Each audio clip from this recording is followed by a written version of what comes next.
My strength does not come with a countdown and a timer and a hot piece that you would be so screwed if you get wrong. Turning a classic car into an electrifying ride. I'm Frances Farnham, and I like to design, create, and inspire. And that's really what it's all about. So, keep on tinkering. NetGain Hyper 9 motor unboxing featuring EV West Endbell and coupler, and I will be joined on this EV series with Mark from 914 Electric. And of course, my 914 sponsor, 914 Rubber. There it is. We unloaded it. Very first thing we did. Heavy. Oh, yeah. I don't know how much that weighs. It's like 120 pounds, 150 pounds maybe. This is NetGain's Hyper 9 motor right here, and I'm going to be putting EV West's aluminum billet end bell onto it, so that way it makes it easier to mount it later when I'm mounting the motor. But it's kind of like a little replacement surgery operation that I'm going to be doing with Mark's help. Lefty-loosey. It's like having a third hand. There you go. Oh!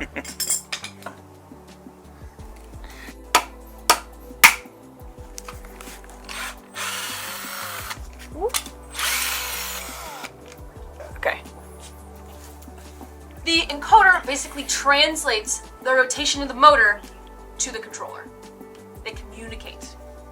Right, and the encoder is what communicates to the controller what position the motor's in. That's true, because there's little magnets in there, and it uses Hall effect to actually tell the controller the exact rotational position and angle of the motor at any given time. Cool. So once you commission the motor, what you're doing is allowing the inverter to do a handshake with the motor, and then it will always know the exact position of the motor going forward forever.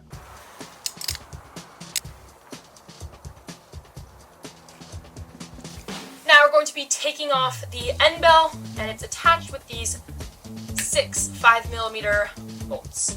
So we're going to do that and then get this bearing out of here. But first things first.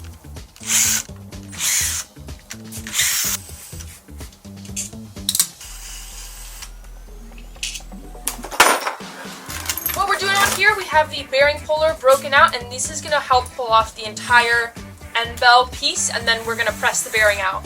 It's not centered though.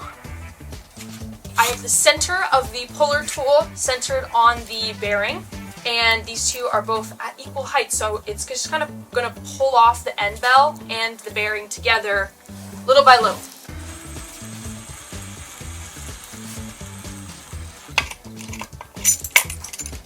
Now I'm going to remove the end bell, and if you look close, you can see where these phase leads are going into the motor to do that powering up.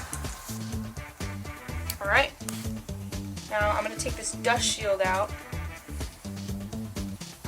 And then we took off the original end bell and we put on the EV West end bell, because the EV West end bell allows us to mount it to the motor. It provides a B face on the end of the motor that has threaded holes that you can use to mount to a motor mount, and the original end bell on that Hyper 9 motor doesn't have any way to mount, and it's not strong enough either. You wouldn't. So you're using a cradle normally, but the end bell allows you to use really custom, cool cast iron motor mount brackets, which 914 Electric sells on their online store.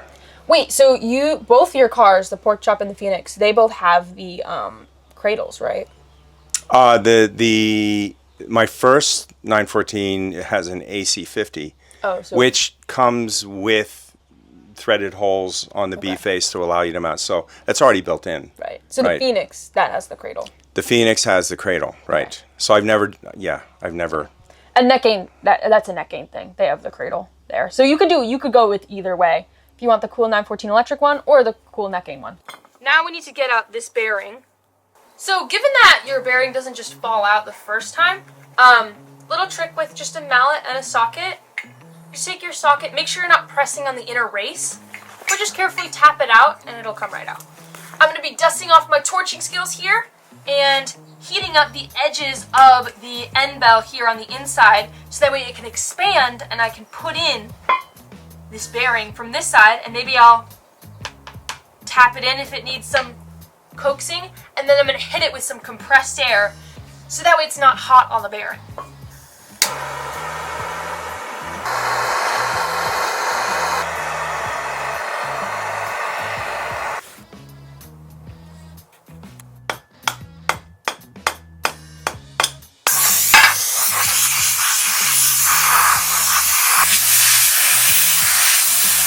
Now that the bearing is pressed into the EV West end bell, I'm going to put back on the dust boot, and then we're going to put it back on the motor.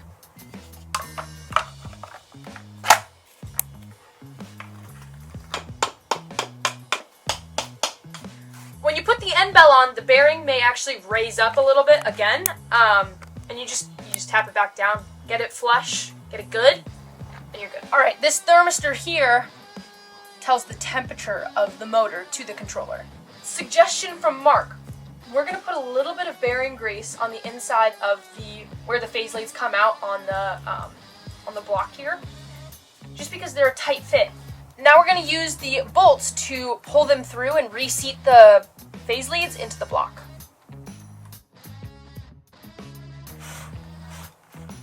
Now I'm just going to fasten the end bell back onto the case of the motor.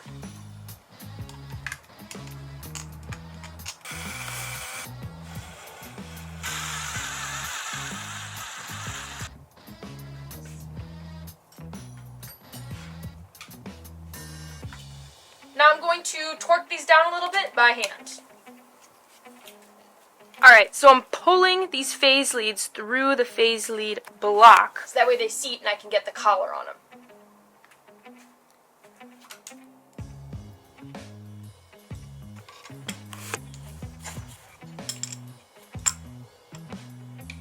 Now it's time for the motor encoder to go right back on. No, it's okay. This gets clicked in. So I guess like that.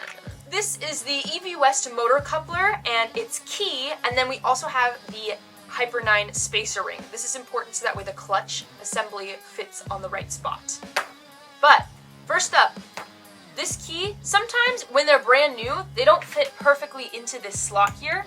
So you have to sand it down. I have a little bit of rust and I want to clean it up, so I'm going to sand it down as well. And then you also want to make sure these edges aren't sharp, so that way your coupler, because the motor coupler is interference fit, so there's going to be a little bit of a process to get it on, but you want to make sure there's no like rough corners getting in the way of that.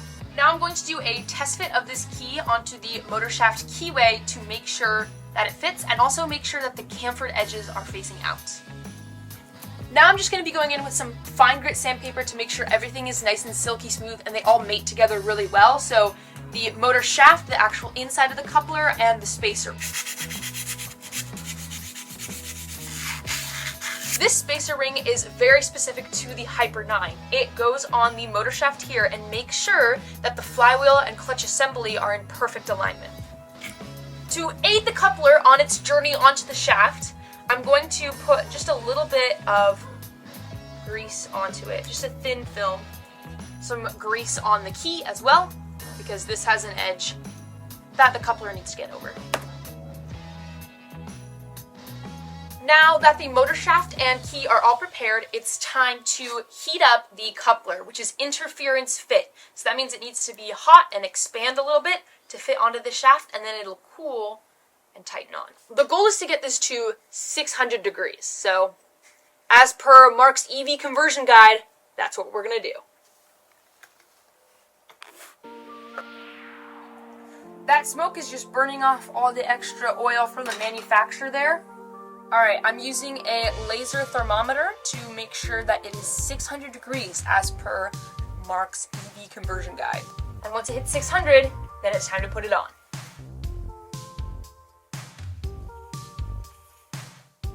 Great. I'm going to pick it up with my glove, make sure the threaded holes are facing out, line it up with the keyhole, boom, maybe give it a tap of my hand, and I have a mallet and block of wood on standby just in case. Alright. So the motor coupler, it goes on, and in order to put it on, it's interference fit, which means you have to heat it up. So we got a hot plate, We were heating it up. I've never used a hot plate in the shop before. That thing got so hot. We got a thermometer. We were like, boom, boom, boom. And the whole coupler turned like this, like, it's actually really pretty, but it turned this like purpley blue shade because it got so hot. So the idea is that you put the coupler on the shaft and it pushes right on because it's interference fit and it's already been heated up. And then you just let it cool on it, and you try and cool it down as fast as possible so that way it doesn't interfere with any of the motor stuff. So what does that mean when it cools? What happens when the coupler cools? It shrinks when it cools. It contracts, right? Mm-hmm. Right. So it actually tightens its grip on the shaft. Right. Right. Yeah. So we're right in the middle of doing that, and it stops moving. It's not going anywhere. Like it went on like about 3/4 of an inch and stopped. Right. We're like, uh-oh. So then, because then it's going to start to cool down, and you're like, we're not going to be able to get it off. So first thing we're thinking, we didn't get it hot enough. So we, you know, we get out all these crowbars. We're like, getting it off. Put it back on the hot plate. Let it sit for a little bit. Also, key thing to note here. Literally key thing to note. There's a key that goes on it that helps keep the coupler spaced correctly. And with that key, it's on there so the coupler doesn't rotate. Right. So it's in the right position. So you have a key slot in the motor shaft. Yeah. And you also have a key slot in the coupler. Right. And the key actually fits right in there, half and half, so it won't spin. Right. Right. So we made sure we just good practices to sand it down, make sure there's no weird edges on it. Make it nice and smooth. Right, exactly. So we did that, and the key is on there, and then we try again. And once again, the coupler stops. Exactly the same place. And we were like, we got this to 600 degrees. It's not the heat. So then we're looking at it, we're like, you know what? Maybe it's the key. What did we do first? We started by just sanding down the corners more so on the key to slip on better, right? Right. Yeah, we beveled down all of the corners even more and made it even more streamlined. It looked like a Japanese bullet train almost. Yeah.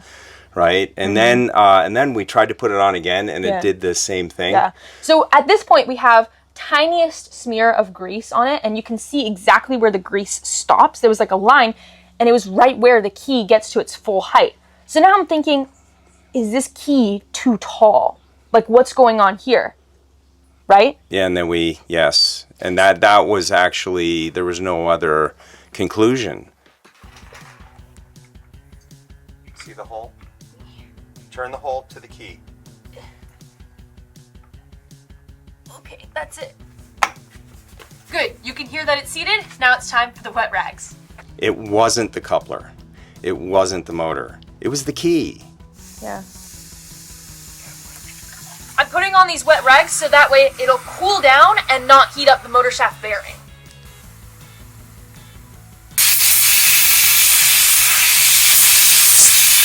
Alright, now I'm hitting it with some compressed air and turning it at the same time to really make sure it doesn't heat up that motor shaft bearing.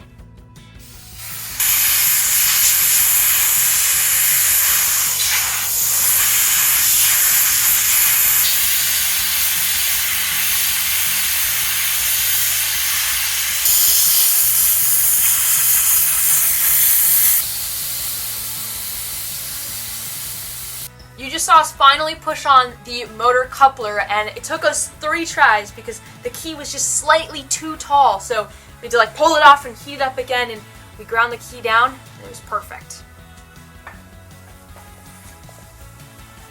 Just for safe practices, you want to put a set screw on the key to just keep it in place. You don't want it rattling around in there. It's not going to rattle. You're not going to knock it down that much.